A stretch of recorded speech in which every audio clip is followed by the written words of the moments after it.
നമ്മളൊരു സീനിയർ നടനായിട്ടൊരു ബഹുമാന പുരസ്സരം നമ്മൾ കാണുന്നു. അദ്ദേഹത്തിൻ്റെ ഇപ്പോൾ ഈ പറഞ്ഞ സുഹോട്ടൻ്റെ വലിയ സുഹൃത്താണ്. സുഹൃത്തായിരുന്നു. ലാലു അങ്ങനല്ല. എനിക്ക് ഇന്ദ്രൻ്റെ ചേട്ടനായിട്ട് വേണേലും എനിക്ക് കാണാവുന്നതേ ഉള്ളൂ. കാരണം അത്രയും അടുപ്പം കുടുംബവുമായിട്ടുണ്ട്. അതെ. വളരെ ഞങ്ങൾ അവിടെയും ഇങ്ങോട്ടും അങ്ങോട്ടും ഒക്കെ അച്ഛനും അമ്മയും എല്ലാവരും അതെ വലിയ അതെ. അടുപ്പക്കാരാണ് ഞങ്ങൾ.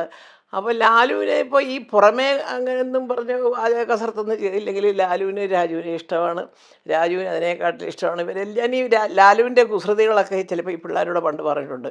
യോ എന്നെ പോലെ ആയിരുന്നടാ മോഹൻലാൽ എന്നൊക്കെ പറഞ്ഞിട്ട് എന്നൊക്കെ പറയും. പക്ഷെ അതൊന്നും അല്ല, ലാലുവിൻ്റെ ആ ഒരു മനസ്സുണ്ടല്ലോ, അതൊക്കെ ഒരു തുറന്ന വേദിയിൽ പറയാൻ അതെ. അത് സിനിമയിൽ തീർച്ചയായും. എല്ലാവർക്കും കിട്ടത്തില്ല മോളെ, സത്യം അതെ. പറയാം. ഉം. ഞാൻ പറയാമല്ലോ, അമ്മ അസോസിയേഷനിൽ മോഹൻലാലല്ലേ പ്രസിഡന്റ്, അദ്ദേഹം പറഞ്ഞോളൂ ഇതാണോ ജോലി അദ്ദേഹത്തിന്.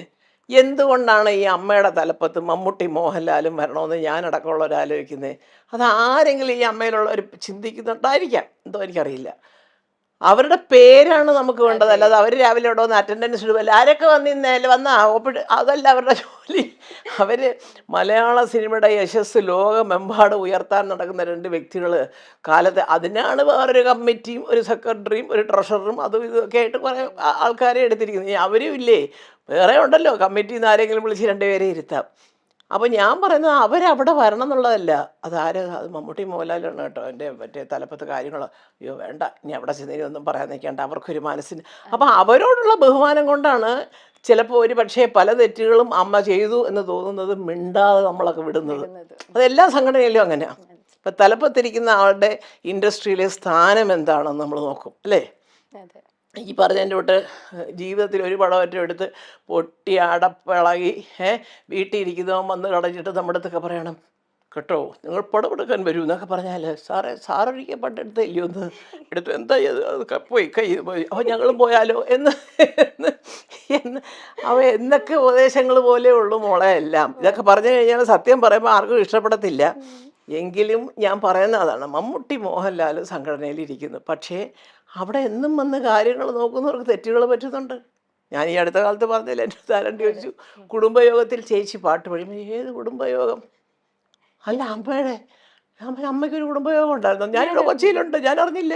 അപ്പോൾ ചോദിച്ചപ്പം അന്ന് ബാബുരാജ് മാത്രം ഒരു ഉത്തരം പറഞ്ഞു, 4 പേരെ വെച്ച് ഏൽപ്പിച്ചു ഓരോരുത്തരെ ക്ഷണിക്കുക. അയ്യോ എൻ്റെ പൊന്നെ ചേച്ചി, ജഗദീഷും പറഞ്ഞു കേട്ടോ. ഞാൻ എനിക്കതിലൊന്നും പരാതിയൊന്നുമില്ല, അപ്പോൾ ചെറിയ കാര്യം നമ്മൾ പിന്നെ ഈ വയസ്സുകാലത്ത് ഇനിയിപ്പോൾ കുടുംബയോഗത്തെ. അപ്പം ഞാൻ കളിയാക്കി പറഞ്ഞ് ജഗദീഷിനോട് കൂടെ പറഞ്ഞു, അതിപ്പം ആരെയാണ് നിങ്ങളെ ഏൽപ്പിച്ചത്? പെണ്ണുങ്ങളാണെങ്കിൽ അവരൊരു പക്ഷേ അമ്മയെക്കാട്ടിൽ ആങ്ങളമാരെ ആയിരിക്കും ഇഷ്ടം, ആണുങ്ങളാണെങ്കിൽ അമ്മയെക്കാട്ടിൽ പെങ്ങന്മാരോടായിരിക്കും ഇഷ്ടം. ഇതുകൊണ്ടാണല്ലോ വിളിക്കാത്തത്.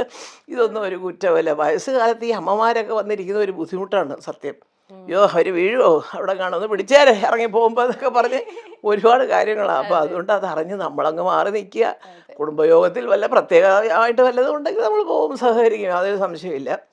ചുമ്മാ അതൊരു മീറ്റിംഗ്, പിള്ളേരെല്ലാം കൊണ്ടൊന്ന് രസിച്ച്. ഇപ്പോൾ എൻ്റെ മക്കൾ തന്നെ ചിലപ്പം എവിടെ എല്ലാം പോകുന്നു, എന്തമ്മേ അമ്മയെ കാണേണ്ട സ്ഥലം, അമ്മേ അവിടെ പോകുമേ ഇവിടെ പോകുമേ ഹോങ്കോങ്ങിൽ. ഇപ്പോൾ പിന്നെ ഹോങ്കോങ്ങിൽ പോകാൻ 70ാമത്തെ വയസ്സിലേ നല്ല കാലത്തേ പോയിട്ടില്ല. ഇപ്പൊ ഒക്കെ പോവാ. ആ അതൊക്കെ വൈകിട്ടൊന്നുമില്ല. അത് ഞാൻ ഇപ്പോൾ പറയുന്നത് പിള്ളേരോട്, ആ, ഞാനും ഒന്ന് ലൈൻ മാറ്റാൻ പോവാ, യാത്ര, ഒരു ന്യൂ ജനറേഷൻ, ഒരു ഭയങ്കര നമുക്കൊരു വ്ളോഗ് ഒക്കെ തുടങ്ങാം. ആ അയ്യോ എൻ്റെ പൊന്നെ. ഹായ് ഗൈസ് എന്നൊക്കെ. അപ്പോൾ അതുകൊണ്ട് ഞാൻ പറയാൻ കാര്യം മോളെ എന്താണെന്നറിയാം, ഇപ്പം എമ്പുരാൻ്റെ കാര്യം തന്നെ എടുക്കുമ്പോൾ മമ്മൂട്ടിയും മോഹൻലാലും ഒക്കെ അഭിനയിക്കുന്ന ഒരു പടം നമ്മൾ അതിന് തന്നെ ഒരു വലിയ വാർത്തയാണ് അല്ലേ. അതെ. അപ്പോൾ അതിനകത്ത് പൃഥ്വിരാജ് ഡയറക്റ്റ് ചെയ്തു. പൃഥ്വിരാജിൻ്റെ ഒരുവിധം നന്നായിട്ട് അത്യാവശ്യമൊക്കെ പടം ചെയ്യാനൊക്കെ ഉള്ളൊരു കഴിവുണ്ടെന്നുള്ള 2 പടത്തിലൂടെ ഏറെക്കുറെ കുറച്ച് പേർക്കെങ്കിലും അറിയാം. അത് സമ്മതിക്കാൻ ഇതുപോലെ മോഹൻലാലിനെ പോലെ മനസ്സുള്ളവർക്ക്. അതെ. അല്ലാത്തൊരു എന്താന്ന് എന്നൊക്കെ പറയാം, അതൊക്കെ പറയും, അത് പറഞ്ഞോട്ടെ, അതൊന്നും നമ്മളിങ്ങനെ കേട്ടിങ്ങനെ കളയുക.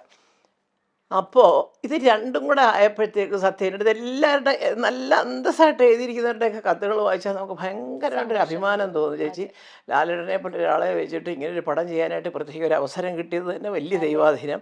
പക്ഷേ പൃഥ്വി നന്നായിട്ട് ചെയ്യും, ഞങ്ങൾക്ക് വി ഹാവ് ദ പൃഥ്വിക്ക് അതിൻ്റെ കഴിവുണ്ട്. കഴിവുണ്ട്. ഞങ്ങൾ അതുകൊണ്ടാണ് ആ പടം കാണാൻ ഇങ്ങനെ വെയിറ്റ് ചെയ്ത് എന്നൊക്കെ പറയുമ്പോൾ ഒരു വലിയ സന്തോഷമല്ലേ. പിന്നെ അപ്പോൾ അതുകൊണ്ട് തീർച്ചയായിട്ടും. തന്നെ ഈശ്വരൻ സഹായിച്ച് എമ്പുരാൻ നിങ്ങളെപ്പോലെ തന്നെ കേരളത്തിലും ഇന്ത്യയിലും ഇന്ത്യക്ക് പുറത്തും ഒരു ചർച്ചയാണ്. അതെ. അമേരിക്കയിൽ ആദ്യത്തെ ദിവസത്തെ ഷോയൊക്കെ ഞാൻ കാണിച്ചു തരാം വേണമെങ്കിൽ, എൻ്റെ ഫോണിൽ കിടപ്പുണ്ട്. അവര് ലണ്ടനിൽ കാണിച്ചതാണോ, സ്ക്രീനിൽ കാണിച്ചതാണോ? അല്ല, അവിടുന്ന് എനിക്ക് ഞങ്ങളുടെ കോളേജ് ഞങ്ങൾ ട്രിവാൻഡ്രം വിമൻസ് കോളേജ് ഗ്രൂപ്പുണ്ട്. അതിൽ പലരും അമേരിക്കയിലൊക്കെ ഉണ്ട്, എൻ്റെ സുഹൃത്തുക്കളൊക്കെ ഉണ്ട്, റാണി ജയശങ്കർ അവരൊക്കെ. അപ്പോൾ അവരൊക്കെ ഓരോ ഷോയുടെയും ടിക്കറ്റ് ബുക്ക് ചെയ്ത് പോയിരിക്കുകയാണ്, കിട്ടുന്നില്ല, ഫസ്റ്റ് ഡേ ഒന്നും കിട്ടുന്നില്ല. കിട്ടുന്നില്ല. അപ്പോൾ അതിനെക്കുറിച്ച് എഴുതി അയച്ചു. ലണ്ടനിൽ ആദ്യത്തെ 2 ദിവസത്തെ 3 ഷോയും കംപ്ലീറ്റ്ലി ബുക്ക്ഡ് ആയിട്ട്. അപ്പോൾ ഒരെണ്ണം ബുക്ക് ചെയ്തിരിക്കുന്ന അവിടെ ഇവിടെ നമ്മുടെ പാരഗൺ ഹോട്ടലൊക്കെ നടത്തുന്ന ഒരു ഇപ്പോൾ അതിൻ്റെ സൽക്കാരം എന്നാന്ന് തോന്നുന്നത്, അറിയത്തില്ല, സന്തോഷ് ആതിര എന്നൊക്കെ പറഞ്ഞാൽ നിങ്ങൾക്കൊക്കെ അറിയാം. ഒരു ലേഡി പൃഥ്വിരാജിനെ ഇമിറ്റേറ്റ് ചെയ്തൊരു പെൺകുട്ടി, അവരൊക്കെ ലണ്ടനിലാണ്. Okay okay. അവർ ഇങ്ങനെ ബുക്കിങ്ങിൻ്റെ. അപ്പോൾ ഇതൊക്കെ കണ്ടിട്ട് ഞാനിങ്ങനെ ഇവിടെ ഇരുന്നിട്ട് ഇങ്ങനെ സന്തോഷിക്കുകയാണ്. ഈശ്വര, ആദ്യത്തെ 3 ദിവസം UK ടിക്കറ്റ് ഇല്ലെന്നോ എന്നൊക്കെ. നമുക്ക് ഇതൊക്കെ ഇവർ പറഞ്ഞല്ലേ നമുക്കറിയാനൊക്കെ ഉള്ളൂ. അപ്പോൾ ഞാൻ മക്കളും മോഹൻലാലും ഒക്കെ അറിയുമായിരിക്കും, ഞാൻ പക്ഷേ അത്ര ഇതെല്ലാം എനിക്കും വരുന്നുണ്ട്. ദൈവം സഹായിച്ച് എന്തോ അയ്യോ അമ്മയും കൂടെ ഒന്ന് കണ്ടോട്ടെ വിചാരിച്ചിട്ടായിരിക്കും. അതെല്ലാം കാണുമ്പോൾ കൂടുതൽ വിനയത്തോടുകൂടി ഈശ്വരനോട് പറയാണ്, ദൈവമേ, ശത്രുക്കളും മിത്രങ്ങളും ഉണ്ടെങ്കിലും ഇത് നമ്മുടെ ചോറാണ്, ഇതിനകത്ത് കരകയറ്റി വിടണം. ഇത്രയേ ഉള്ളൂ എൻ്റെ പ്രാർത്ഥന. ഇപ്പൊ ലാലേട്ടൻ ആ പ്രസ് മീറ്റിൽ തന്നെ രാജുവേട്ടനെ പറ്റി പറയുന്ന കാര്യം പറയുമ്പോൾ നമുക്ക് തന്നെ ഭയങ്കര സന്തോഷമാണ്.